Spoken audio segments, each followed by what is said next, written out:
Hi, my name is Bruce Bolger, and I'm the founder of the Enterprise Engagement Alliance, and we're an outreach and think tank group related to helping organizations enhance performance through a strategic focus on people. And today we're going to focus on marketing and how marketing can be part of that engagement process. And what prompted this show was a book that just came out by Bret Starr. He's founder and CEO of Starr Conspiracy, and anybody in the HR tech world, of course, knows him. And he wrote a book, A Humble Guide to Fixing Everything in Brand Marketing and Sales. And he really goes at it, and we'll talk about that. And we're also happy to have today two other people who I've known over the years as innovators and really ahead of the time in making marketing both human and scientific. And that's Rachel Koger-Yakeley, and she's founder of RCY Labs. And by the way, I think she's one of the first HubSpot implementers. Rachel, you might be in the top 10. And then Eric V. Holtzclaw, he's founder and CEO of Liger. It's pronounced Liger, I hope, but you'll correct me if it's not. And I've been following Eric on LinkedIn as I have Bret and Rachel for years, and I just had to invite him to this. I thought he has a lot of insights that would be relevant to the discussion. So just one more bit.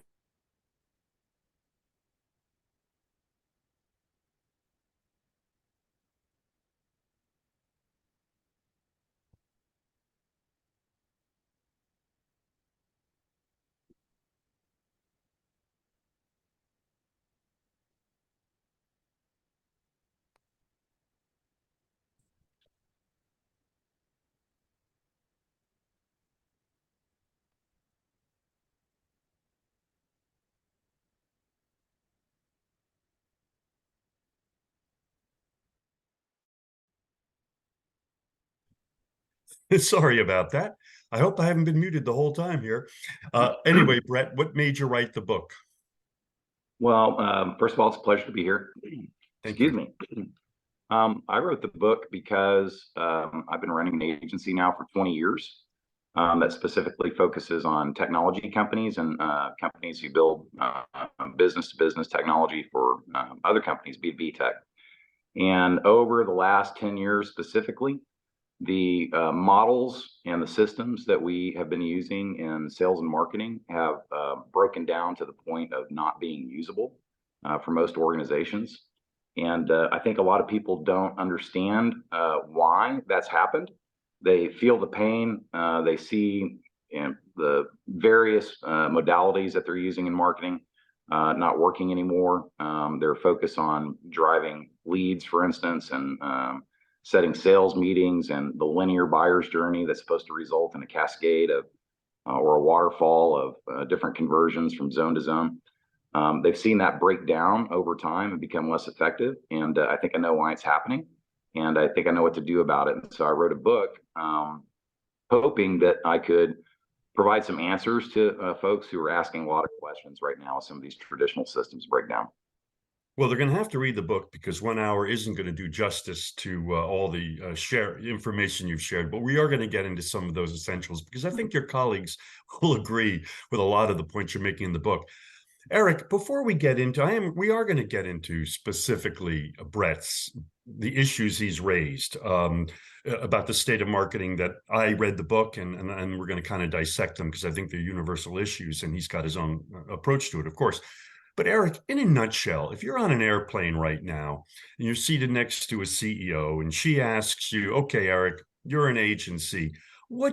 How should I be rethinking, or what are the essential things that make you unique as an agency that makes marketing work better? And I'm going to ask all three of you that question, and then we're going to get into these issues. Eric, starting with you. Yeah, so I leaned into the mission statement for Liger. So our mission statement is saving the world from boring, broken marketing. And B2B marketing, because we primarily focus in the B2B space, is either boring or it is broken or it is both. And so if we want to look at what we need to do from a marketing perspective, we need to rethink the way that that's being approached. Number one thing I would tell someone is that it's a lack of consistency. People see marketing as like a one-shot deal, and it's something that you have to build over time and continue to nurture as a machine. And I'm going to give you a chance to flesh that out. Thank you for being polite with your time. Rachel, what would be your quick advice to that CEO seated next to you? Yeah, it's interesting having read Brett's book and hearing Eric's comment as well. I would I would agree with all the sentiments there and lean into the getting to the heart of why we do what we do and framing up what we do in terms of why it matters in the first place and getting back to reconnection with the buyer, right? We talk a lot about strategic narrative, corporate narrative, brand strategy, and I know those are just words, when it comes to communicating what we're trying, what's in our hearts. Bret, you said I can tell you, but you're not going to understand. I have to explain it in this way, right, in your book. And I feel like strategic narrative and leaning into our purpose and our impact and why we do what we do in the first place and communicating that in a way that resonates, where people can hear it and resonate and respond and allow people to put themselves emotionally into the scenario and the story that we're telling, right? That's going to be a core central piece of how we, don't just look at the cerebral part of marketing or the tactics and strategies or the buzzwords, but actual communication, the heart and core of how we tell our stories. Bret? Yeah, I would say it's crazy to say this out loud because I think it ought to be assumed, and a lot of us assume it. But organize your marketing, your brand, your marketing, and sales efforts around your customer. Not around your processes, not around your perceptions of what your business goals are, but around your customer and the experience that you want to create for them. Well, boy, that's it in a nutshell, folks. You really have to read the book because he really delves much more deeply into that, and all of our guests do as well. I'll sum up my view of doing this for too many years. Is it really does get down to what all of you've said. What is your purpose? What's your reason to be as an organization? What is your true value proposition? And then don't sell, help, identify and build relationships with the people most likely to buy by being a useful resource. And again, Bret makes a really important point. You've got to be there long before they're shopping. And you want to be a trusted advisor long before they're shopping. And then the last thing, you got to integrate sales and marketing. You got to make those two talk. So Eric, I'm going to get to you on that. We've been talking for all these years about sales and marketing and this holistic approach, right? That Bret talks a lot about, and both of you do as well. Have companies really gotten their sales and marketing integrated, generally speaking, where the salespeople are using actively the content created by companies in their sales engagement process? I don't see it, but maybe I'm wrong. Is it? No, you're absolutely right. What's so funny is we'll talk about finance, operations, tech, but you always talk about sales and marketing. You almost always say them together, right? Sales and marketing. But there couldn't be two groups that typically don't get along as much as they should or understand the value of each other, right? The salesperson is saying, marketing is sending me, terrible leads, marketing is saying to sales, you're not doing anything with our leads. Sales is saying you're sending us terrible leads. It's not that anyway. And the other problem we have is that the type of work that each does has changed. So marketing used to be about a transaction, like let me get you to the doorstep and then you'll be picked up by a salesperson who will establish a relationship. Now marketing is responsible for the relationship and handing it over to the salesperson for a transaction. And that's a hard thing for those groups to understand and to kind of switch seats. And so it causes a lot of friction within the company. And you can always tell if a company is marketing led or sales led by the type of conversations that are happening between those two organizations.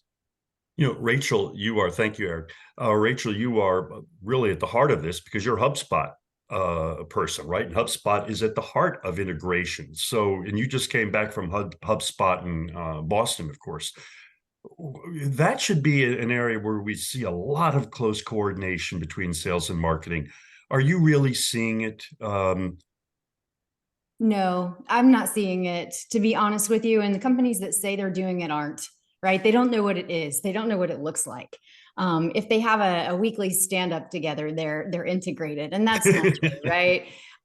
We did a study recently where we looked at common threads of what makes companies that are in hyper growth stage, that 40% or greater annual compound annual growth rate. Well, companies in that stage, what are the common threads that make them successful? And one of the things that we found is that all of those examples that we looked at, the companies had truly integrated sales and marketing teams. That's one of the key components, the key indicators, in my opinion. And what that looks like is you can't tell where one begins and the other ends, right? It's one conversation. It's Dan Tyre coined the term smarketing, years ago. I don't know if that ever caught on, but I'm not seeing it. And I'm seeing it be very disjointed. And it's like, Eric, as you were describing it, it sounds like a Taylor Swift song. It's like a toxic relationship. You know what I mean? Like, you're the problem. I'm not seeing it. I think there's a lot of education that needs to go around. It's not, again, back to our initial conversation, it's not just cerebral. We need to teach people how to collaborate and look at the big picture. I mean, how many times have you guys looked at someone in a consulting arrangement and then said, hey, same team, guys, where the marketing team was upset, pissed off because the sales BDRs were grabbing their MQLs and calling them.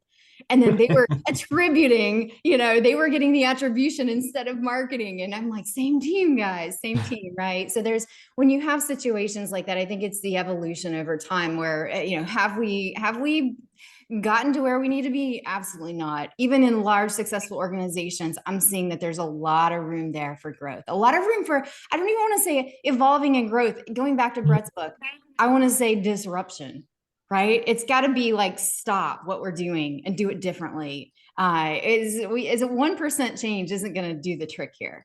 Well, and this gets me back to, Bret, your book came, I think, I read first thing in the morning. I don't jump out of bed, but I read first thing. And I think your book came over first thing. And I've been in a much humbler agency than you. But what I loved about it is that you would be enough.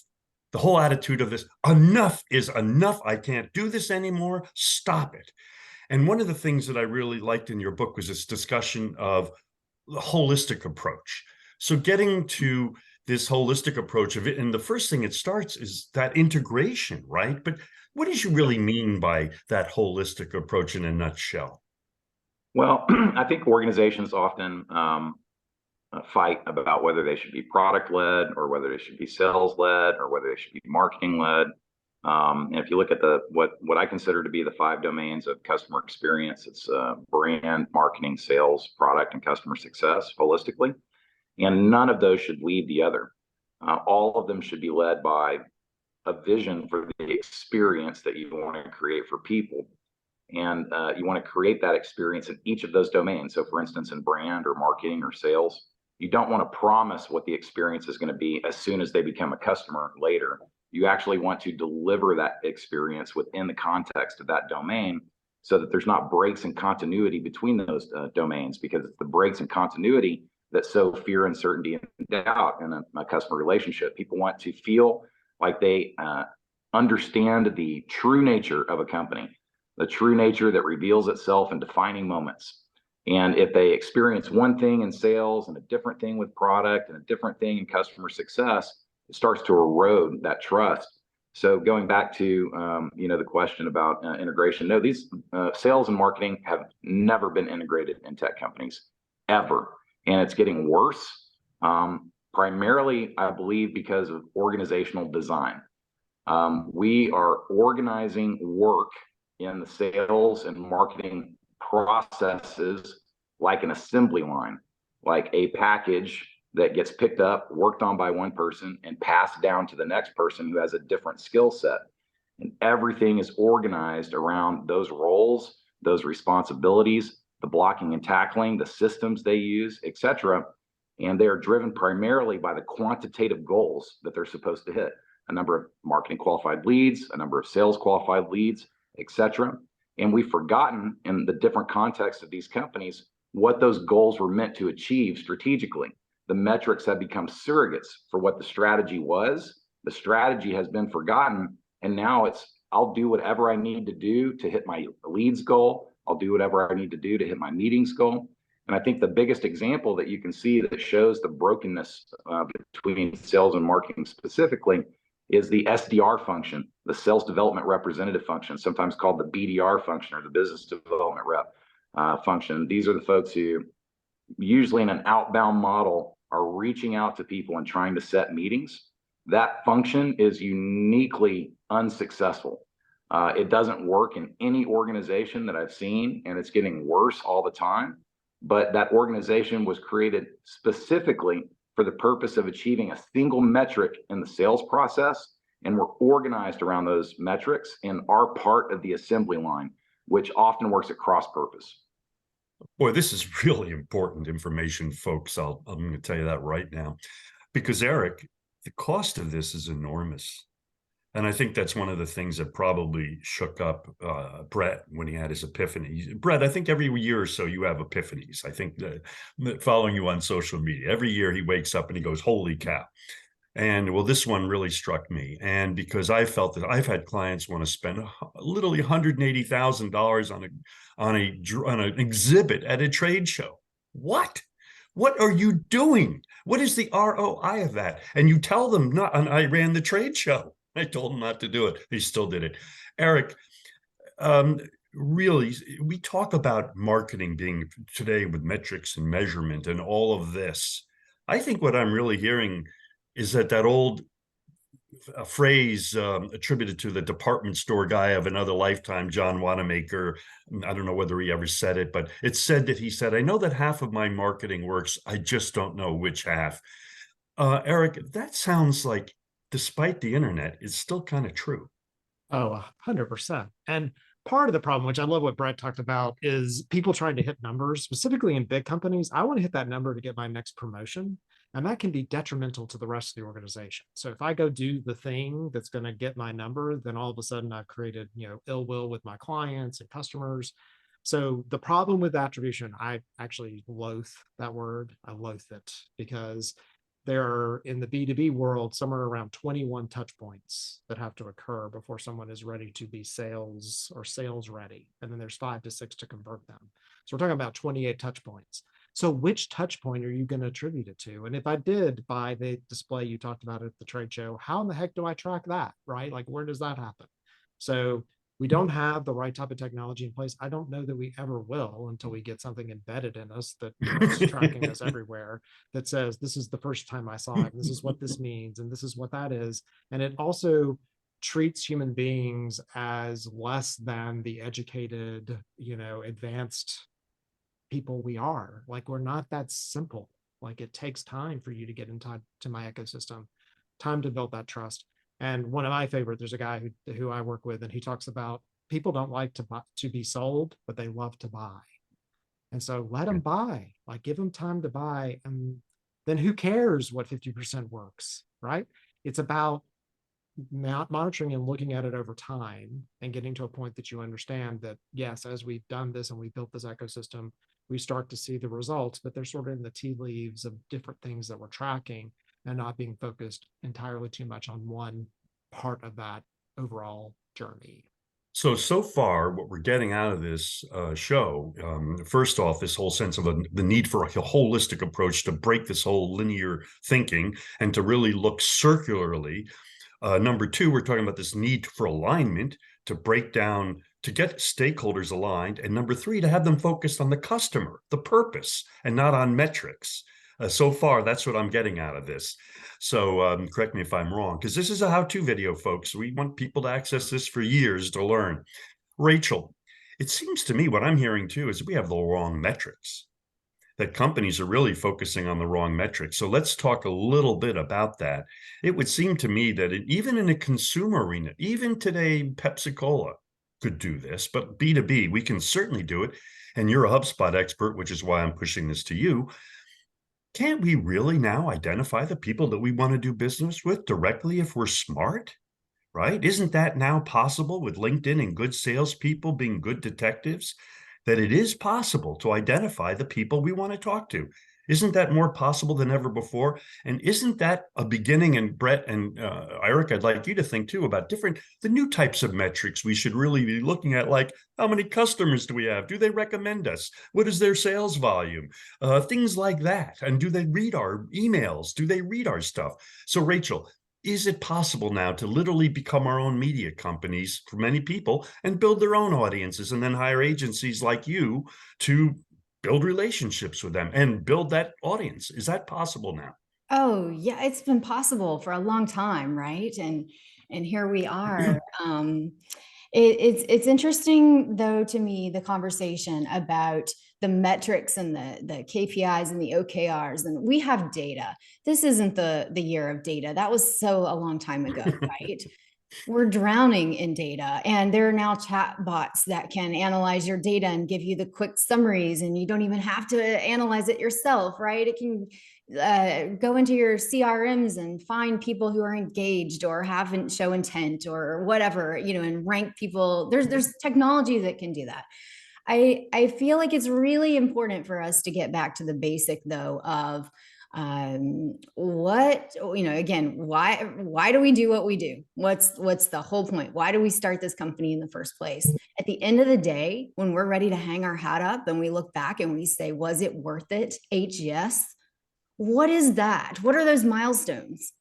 Right? And how do we then devise a plan to get there? How do we inspire our team, our community, our clients to champion that movement with us? I feel like, you know, we can, like Bret said, let's not get rid of blocking and tackling and have our metrics and watch our leading indicators and all of that. But there's got to be another way to do this, right? That's inspired driven and inspiration driven and led by your passion and getting back to that connection with people. I mean, this is a soft thing. I don't have a metric in HubSpot that can measure, you know, my passion around this. But at the end of the day, I believe that when you understand your client, and you understand what they want to achieve, what their real goal is, at the end of the day, when they hang their hat up and say HS, what does that look like? And if you can understand that at an emotional level and have those conversations and show evidence that you can help get them there, right? There's a trust gap right now. Edelman Trust Group does the trust barometer, and for 23 years they've been surveying the world. And in 2018, we had a sharp decline, you know, in trust. And now also in 2018, we had a dip in 13%. More people, up to 64%, say that they buy based on shared values. And I think it's really important that we share those values. Two things here. I'm saying really, we have to understand our client at a completely new level. And I'm not talking like write your buyer personas in your marketing team and have, you know, pretty graphics with like, you know, CEO Charles. That's not what I'm talking about, right? Like really understand what they're going through and be able to communicate that and know what your passion is and be able to marry those where your story and their story intersect. And you know, that's where we build the trust. I feel Rachel, like I'm going to interrupt you here yeah. because I want to flesh out that more and by coming back around, because then the real question is, how do you build trust? And I want to get back to that. So hold on to that thought. Yeah. Bret, you talk two things, holistic and getting rid of this linear thinking. Could you, because I think what's going to come out of this show is that, and you guys tell me whether I'm right or wrong, that marketers are literally not trained in the new skills. Because are marketers the people that are trained in building trust? I'd like to know. With my spam email filled with marketing from leading brands that is nothing but spam day after day. I don't want to name the companies, but they're big companies and they're publishing companies that help it. So Bret, what does it mean? What does holistic and nonlinear mean? And how do you build trust in that, in that thinking? Well, you know, you build trust by showing up authentically in every moment, the same way, over and over and over again. You break trust by showing up differently, especially in big moments. So if you promise one thing in sales, or one thing in marketing, and what you actually get in product is different, even if they were both good independently, but are not the same, that's where you're breaking trust. So you build trust by just like life has worked forever, by doing what you say you're going to do every time. That's how you build trust. It's not complex. I think, you know, holistically speaking, from a customer journey perspective, we have all come to believe, because of the systems that we use, because of the processes that we've been trained on, that customers follow a flow chart. or they fall through a funnel, or whatever metaphor you want to use. In reality, customer journeys are chaotic. They're not random, they're chaotic. And so people will pass through many of the same moments, but rarely in the same order. And so if you want to create trust, don't optimize around the sequence of the journey, because a very, very small percentage of people will actually follow a prescribed sequence. So you don't optimize around the sequence. You optimize around the quality of the big defining moments that most people pass through on their way to becoming a customer or after they're already a customer, et cetera. And that's where you build trust, in those defining moments. And by delivering the quality or the essence of the experience that's authentic to what your purpose is in the marketplace. But don't wait, and what you're saying, and at least that's what I got out of the book. Don't wait until they're in your funnel at level B. No, you never know when they're going to be in that funnel. They could be at that funnel at any time and change in B2B a week later when the boss comes down and says, we need this. So another point then of this, not think non-linearly. I like to summarize things so we can get people remember nutshells. Eric, getting back to this point, if it's now possible to identify much better than we could in the past, the people most likely to buy, and that we want to build trust, and to this point, we want to be nonlinear, we want to realize we really can't predict. I am wondering whether today's marketing people are really being taught the right skills. Because if you're going to build trust, is Bret made a very good point. Trust is established once you're starting doing business by promises being kept, by things being presented, by things being delivered as presented, and all of that good stuff. But during the holistic phase, Bret, that period before that, where, I'm kind of interested in that subject, like, a lot of your audience, I'm interested in HR tech. I'm not necessarily going to buy anything right now, but it's my job to watch that. I'm going to keep my eye on that, right? Eric, most of the marketing and the newsletters that I get are nothing but sales pitches. Nothing. And I don't know whether our marketing people know how to be authentic today. Are we really teaching people to be authentic, informative? So marketing people, or just people in general? So, I mean, I would talk about it in both of those categories. But if you think about 2008 is when there's this kind of fundamental change, and that's when marketing really started to adjust in a way. Smartphones, ubiquitous internet, and social media, all three of those came on at the scene.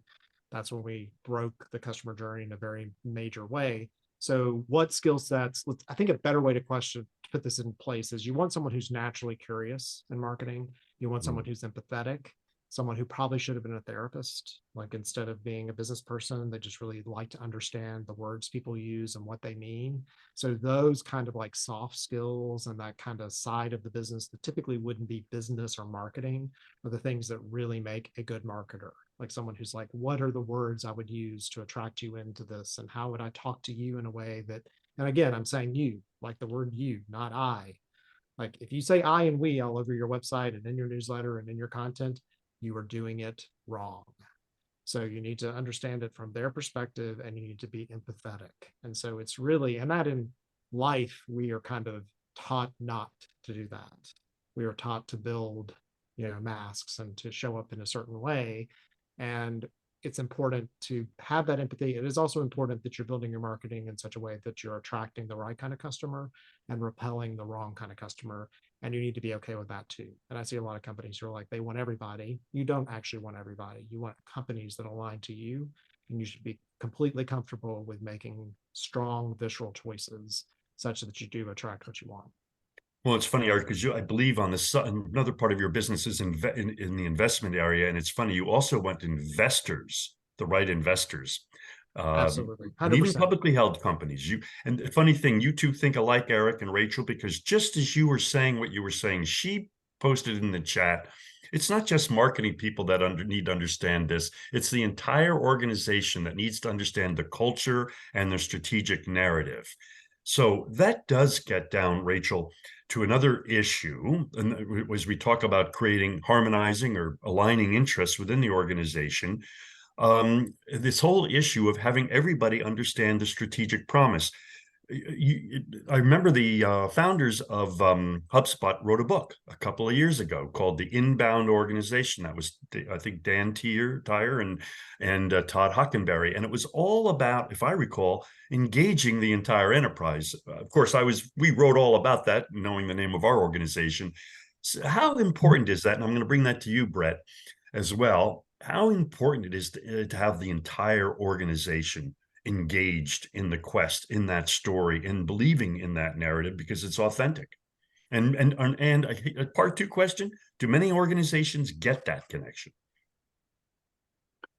No. So, the way that I think the world is increasingly viewed is that there's a relationship between the shareholder experience, the employee experience, and the customer experience that needs to be honored in order to create ecosystems that produce value for everyone in that ecosystem. And when value is overbalanced towards the shareholder experience or towards the employee experience or towards the customer experience, when it falls out of balance in either area, it usually causes problems across all of those experience domains. Wow. All of those experiences need to flow from the same experience vision. So a lot of problems that I see in organizations are because they promise one thing to customers, but what they give their own employees is a really different experience than what they're promising to customers. And the gap between what the company is promising out there in the world and what they're actually receiving as an employee of that company is so large that it causes people inside the company to lose faith in the brand externally. And then it just starts to create a circle of value destruction. And so I think it's very important that shareholders, employees, and customers are all on the same page about the experience that we want to create for other humans out there in the world, and that we honor that experience in all of those contexts. And Bret, do you see that as an opportunity for your agency even, or for all three of your agencies to, of course, you have a different type of business. Well, no, Rachel, yours as well, to help clients understand that holistic approach and communicate inwardly as much as that. Rachel, could that be a trend where companies picking up where Bret started there, that agencies should be helping not only clarify that purpose, but communicate that across all stakeholders consistently, both inwardly and outwardly? Is that the future, or are we in fantasy land here? Both. No, it's absolutely got to be part of this the strategic narrative. I mean, that's what we do when we write strategic narrative at the executive level, at the board level. We write the narrative, and then it's got to be embedded and infused throughout the entire organization, right? It's got to start internal. You enhance the trust gap if you, like Bret said, do one thing to this group of people and say something else to this group of people. But it reminds me of Kendra Hall wrote a book called Stories That Stick. And in her book, she talked about a study of people in general, not businesses, but people who are proud of their families, who represent their families well. And the study showed that when you know more about your history and your family tree and your legacy and where you came from, you're more proud of that and you represent it well, and you are more likely to represent well and carry the torch and all of that. And so in the study, she took that study and applied that to corporate world, to the business world, and said, interesting concept here. If our employees, if our stakeholders know more about our struggles, our history, why we do what we do, where we came from, things we've overcome, all of that, are they more loyal? Are they bigger champions of our cause? And the answer was yes, in a couple of studies that she did. I think it's really important that we start with that strategic narrative and then embed that throughout the organization, so that the customer experience team, the marketing team, the finance team, the IT team, everyone within the organization is part of a cultural empathetic, movement that we're championing together. Eric, I would assume you're going to agree with this. How frequent, how common is that vision today that Rachel how many companies really make a point of establishing their North Star and building it into everything they do, including keeping their promises, which I do want to talk about in a moment? Is that common today? If you work with Liger, it is, because the first session that we do, we call a brand therapy session. And so the reason we're Liger is we are a combination of strategy and execution. We start with the business first. We want to understand the business from top to bottom, and we want to understand how they should take that business to market. And if they want to take the business to market in a disingenuous way, they're not a good client for us, because we know that they cannot carry that throughout. And I have had many clients that didn't move past brand therapy because they're like, we want to be seen as this up and coming aggressive, whatever, but that the people who work for the company are there because they've got a long reputation. They like to work locally. Like, I've had those huge discussions with CEOs as part of those sessions. So I believe as an agency or a firm, it is our duty to understand the North Star of our clients, and then to make sure they're building their marketing around that. Often agencies want to get into the creative brief, or what's the thing we're going to do, or whatever. And then they create something that doesn't fit, and the customer smells it, the employees smell it, everyone smells it. It's, if you go into, here being a Southerner, you go into Chick-fil-A and it's the My Pleasure. If you've ever seen that picked up by any other companies, I will not name them. It really wasn't their pleasure. That is not their thing. So that is incredibly number one, first thing we do. And if you're not on the train, then you're not a good Liger client. Well, it's interesting, because the reason companies get away with all this is they don't measure. They don't. And we're going to get to that a little bit. They bury. I'm older than all of you guys, and I was there during the total quality management movement. I was very young, but when no one would buy American cars anymore, my generation just completely moved it in German and Japanese. Because of reliability, and they just built the waste into their bottom lines. And I think we're doing the same with people. Bret, authenticity is not an easy thing to productize. And I'm going to make a personal note, having followed you for years, your LinkedIn, you are very authentic. I'm not. I mean, not that I lie, but I'm businesslike. I don't talk about my life. I've got 3 children, grandchildren. I don't ever talk about that. Okay. And I won't get into why. You don't talk about your family per se, but you have been very authentic over the years. And you know what I've noticed? You have, because of that, a very engaged audience. Your book came out and people wanted to help you. People probably that don't do any, I don't want to do any, I have never done business with you, probably never will, but I wanted to help you. I believed it. That was really the reason, frankly, but I believed in what you were saying. But my point is, authenticity, you can't package that, right? So how are marketers really trained to be authentic, and do they have the tools? Again, my inbox comes from leading companies with spam every day with no offer to help me in any way, no information, nothing, but buy my stuff. It's great. Where are we today in changing that mentality? Can marketing be authentic? We're not trained to be authentic. We are trained to trick people. Period. We are trained to trick people to click on things, to fill out forms, to agree to meetings that they don't want to be in, to advance down a flow chart in a secret process that they don't know exists. We're not trained to be authentic. I'll give you an example. I created a campaign to promote my book called Can't Click Tuesday. And it's silly. But it was every Tuesday, we would send out a marketing email that had nothing to click on. It's hard. It's hard to write an email without links. And it causes you to exercise. I remember writing some of these emails and thinking halfway through, wow, I have to use my words and my creativity to convince people to do the things I want them to do. It reminds me of the old days when we were sending direct mail and fax blasts and stuff like that. It wasn't, it wasn't about getting the click and dropping people on the landing page, etc.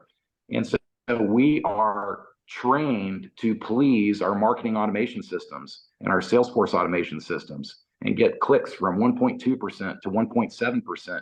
It is the opposite of authenticity. And so, no, we're not trained to do it. Every now and then we get sent to a conference, or we read a book by Seth Godin or something like that that's supposed to give us, a really big idea. But where the rubber meets the road in the blocking and tackling of marketing and sales and the microtransactions that happen in the daily flow of life and work, we're not trained to be authentic. Well, this to me is nothing but an opportunity, frankly, because the people with that skills, they're there out right now. They're called journalists and they're called producers. And every industry has journalists, and producers that are experts in that industry, that know that field, right? And that know the buyer personas, but then know how to speak to it. You can't take, I'm sorry, I have 3 millennials in my family. No. And they're very talented and they're great, but you cannot take a young millennial out, and Eric, and you have a lot of, and all 3 of you have very sophisticated B2B clients, and have them understand the buyer persona of a CFO. And you have to have dealt with a CFO to understand that. So Rachel, or I'll start with you, Eric, and obviously I have a bias on this because I obviously believe this, so disagree with it if you think, but I think that we need to have a whole new brand of marketing. Right now, the marketing creative is defined by what, I think it was Rachel who said, or maybe it was you, Eric. Oh, what is that logo going to look like? What's that thing? What's that promotion? What's that email blast? No, it's really, who are these different types of people that I want to build a relationship with? How can I help them? And by the way, help them might be with information, or it might be entertainment. It might be gamification. Bret gave a great example in the book, by the way. They'll make a lot of our readers happy. That Yeti campaign I'm referring to, Bret. But so my question, Eric, do we need a new brand of creative? Do we need to redefine creativity today from not just being visual, but being emotional, by being informative, by being entertaining, by being fun? Well, I don't know that we need a new kind of creative, but maybe we've accepted subpar creative in the past. So that could potentially be the way we think about it, right? So, and it is about a story arch. So you're talking about individual items. I'm looking Right. at an overall, Right. campaign or activation, to use a marketing term, but like, how am I going to, and we talk about backcom, so branding, awareness, traffic, conversion, optimization, and maintenance, like moving people across that. And there are different things we need to do at each one of those for different personas, because different personas live in those categories longer or shorter and need different things. So this is a visual person, this person needs words, whatever. So it's really potentially it's laziness and lack of time. So laziness because we don't want to have to build multiple things. We really just want to service and like create the one thing. And time, it takes a lot to kind of come up with something that's a multimodal creative idea.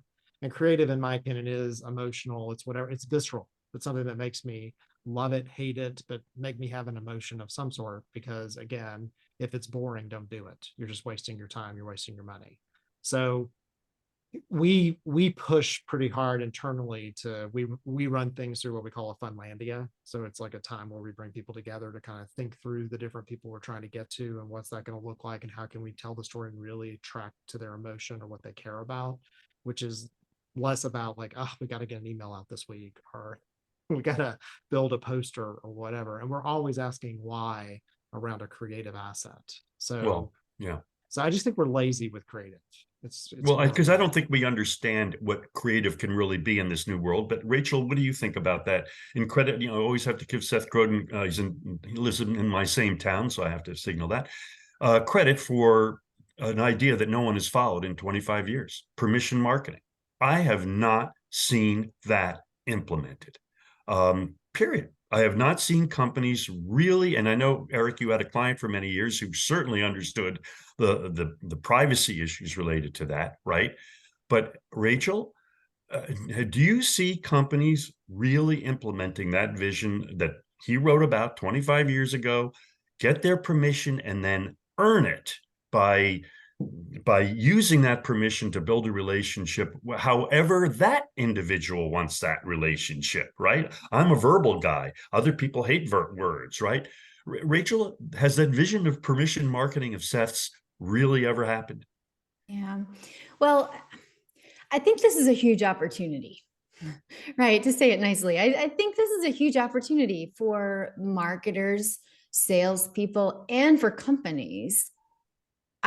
I think about AI, generative AI. I think about Chat GPT. I think about cheat codes.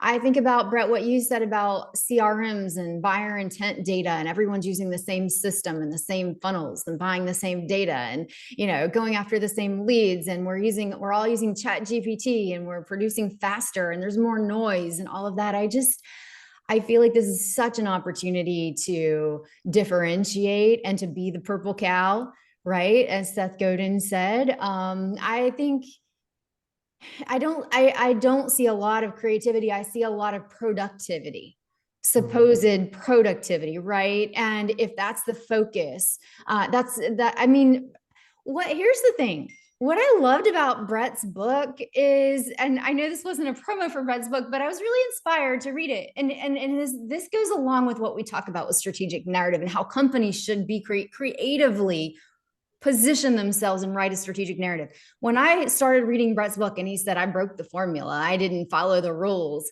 and I don't want you to follow the rules either. Immediately that trust gap was gone, right? Okay, I'm a rebel, I'm rebellious, I do rebellious things, I like to break rules. And so I'm going to align. I'm already sharing alignment with this guy, and therefore I'm going to listen to what he says with all my heart. And as companies, as marketing teams, we want to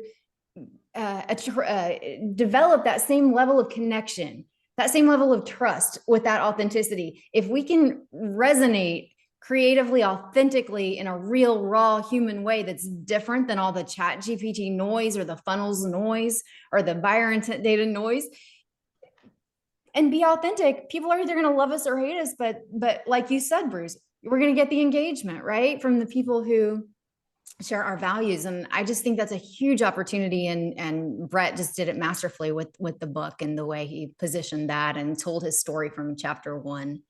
It's and this whole issue of how to do it. And the whole issue is engaging people before, blowing out this whole concept of trying to predict, like you can't predict the stock market. How the hell are you going to predict what an individual is going to do, right? So, Bret, you're a leading agency. Are you going to be looking for new types of talent in the young people that you hire, the creative types? Do you think we need, or am I wrong? Do you think it's all fine, or do you think that we really do need to learn how to make marketing authentic? And you can only do that by making it real. You can't fake authenticity. Do the kids coming out of marketing school understand this? Maybe they do. I don't know. No, kids coming out of marketing school should go to work for agencies, truly, because creativity is a very delicate thing. And people often don't know they're creative or don't think they're creative until they have a breakthrough, until it's nurtured, until they do something creative and are rewarded emotionally for it and are able to build on that over time. The first time a young person in a marketing department in a corporation brings a creative idea to the table and it gets jot down based on questions about what is the ROI going to be, what was the click rate, what was the whatever metric is important within the context of that campaign. It puts the emphasis on everything but the creativity. And the first time you are attacking that creative expression, which makes people incredibly vulnerable, it's the slow death of creativity within that person and within the organization. Creativity has to be nurtured. We've always hired creative people, but the difference between working in an agency and working inside a corporation is often that agencies are built to nurture creativity and to pull creativity out of folks. And for the last 20 years, we've been chasing creative people out of marketing with pitchforks and torches because now back in let's say starting in 1997, if you couldn't count it didn't count. And now we can count everything: pay per click, pay per lead. Banners were the billboards on the information highway, and marketing automation was going to change everything, and new pricing models were created, and it all became a quantitative exercise, and slowly it was the death of creativity in marketing. Wow. I say wow or laugh when it's true to me. Eric, this is a challenge, isn't it? Obviously, because again, I think we'd all agree that Seth's concept of permission marketing really has not been utilized in a strategic way. Just one other quick question, the difference between sales and marketing. And how many times does the marketing department develop a whole bunch of tools, right, that it thinks is going to help, nurture the sale? and it puts this up in the CRM system. Okay, oh, here's an article that addresses this problem. Here's something that addresses that, right? How many salespeople actively engage in using those tools? It's just incredible. Because, and I think this gets to my last question, because we really got to start wrapping it up. Our metrics may be wrong. And if we, so let's talk a little about that, okay? And by the way, I didn't ask you about this in advance, and I don't have all the answers either, so we can just brainstorm for a few minutes, okay? But it would seem to me that if we want a holistic approach, right, and we want a non-linear approach, let me throw out some metrics just that have come up with listening to you guys. One of them would be our entire audience, everybody that's in our system, and treat each salesperson as if they have their own audience, right? Encourage them to build your own media. Say, we're a media company, so what's the size of our audience? And then you can certainly, okay, who got me that name, right? You can attribute that. What salesperson added Rachel to the list? So that you look at that metric. Then you look at, oh, how engaged are these people? Are they opening our newsletters? Are they responding on social media? What are they? Are they engaged? Are they, how many, when they, if we have 3 articles on our newsletter, are they opening 1? Are they opening 2? Then so then another metric would be, how engaged is that audience? And then of course, how many come customers? What's the revenue per customer? And this is something I really like to see, referrals. And not willingness to refer, come on. Referrals. I think every company should have a referral widget on its website. It's super cheap. You can do it for free. You only pay an incentive if somebody refers. So throwing out, can't we be looking at more holistic metrics, Eric? Ones that look at really the outcomes? Because to your point, now you can always see whether a salesperson sold something, right? You can see that. But when you can actually go in and see in the HubSpot, oh, Bruce Bolger, he reads all our newsletters. He buys, gosh, he looks like he buys in September. So maybe we should be checking with him and, blah, blah, blah. Isn't that a more holistic approach? And if so, are companies doing this? Are companies taking a holistic approach to looking at their customers holistically and how they engage with their salespeople and their marketing? Yeah, so it depends on types of companies that you're working with. So we talk about B2C versus B2B, and I say B2C is transactional and B2B is relational. That's what people really mean, because it's a human selling to a human.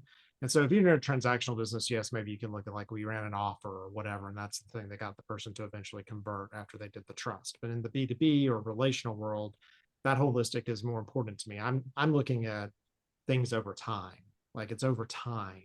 We want to see sort of, and I'm more of a qualitative guy, always have been. So it's like, kind of like, are we seeing the quality of the type of people that are coming in? They're better, or the size of deals we're selling better, or the whatever, and we are trying to hit our goals. We have to be good for the investors and those types of things. But it is this like, and tweaking the machine along the way, because if you tweak too many of the variables, you don't know what the hell made the difference, right? And that's a problem. So I think about it that way, and getting your people involved. And if they do believe in the brand, they do believe in what you're doing, that's an easy ask, because that's going to be where people really want to hear from. They don't want to hear from your company. They want to hear from the people who work for the company, right? So that's they've got a much stronger voice on that side. So it's just I think that's a transactional decision. If you like start to look at just one component of it, it's like, and I wish I did transactional work. I think it'd be easier. Right? We're going to run 8 landing pages and 8 advertisements, and it's going to be this and whatever. We don't. We do hard, educational oriented type product sets and things that are dangerous. That's the thing that people don't understand. A B2B or relational decision, this is my last whole point, is very dangerous. If I make that decision, I could get fired. I could not get my promotion. We work a lot in medical procedures where someone's doing an alternate medical procedure to what the doctor has told them. And I'm basically taking my life in my hands. That is not a transactional thing. I have to trust you. I have to hear stories. I have to understand it. And that's not, no one should be attributing that to an ad or an email or any of that kind of stuff. It should be about how I brought you from where you are to where you need to be. And I need to be okay with the fact that your journey may take longer than somebody else's. Well, that's a great point for consumer marketers too. If any one of you bought a grill lately, you'll there's a relationship involved with that. Rachel, we have to wrap up now. So in terms of metrics and measures, okay, being more holistic, shouldn't we really stop focusing as much on these granular things and really look more about outcomes and the steps that lead to outcomes rather than just measuring our activities? Any Yes. thoughts on that? Yeah. Yeah. I circling all the way back to the very beginning of the conversation, right? Where we refocus it holistically around the customer. I mean, I would look at employee engagement. I would look at customer engagement. I would look at the referrals. I like the metrics that you penciled in for us, Bruce, because I think it does put the focus there back on the customer. I mean, that's the bottom line. I like what Eric said. I'm qualitative. Sorry, but I am, right? And that's where I think we all need to like have those glasses and see it through that lens. Bret, you're going to get the last word. Your thoughts on having a more holistic approach to analytics, to measurement? Yeah, look, Moneyball destroyed baseball. Moneyball destroyed baseball. By the way, it destroyed the Yankees this year. It did. Analytics, I think, it really hurt the New York Yankees. They had more injuries because of analytics. I'm sorry, I'm a Yankee fan. And the players were demotivated. Sorry, go ahead. No, it destroyed baseball, and they had to change everything. They had to put in a pitch clock to bring the fan back, because baseball is a sport played for fans, and we all forgotten about fans. And that's what our obsession with metrics has done. If I were to do one thing inside organizations, I would remove all of the metrics. I'd remove them all. They don't tell us anything, and we can't do anything with them anymore. And I would replace it completely with qualitative research. That's all I would do. I would use traditional interviews to gain insight into the quality of experience that people are having at different moments inside the customer experience.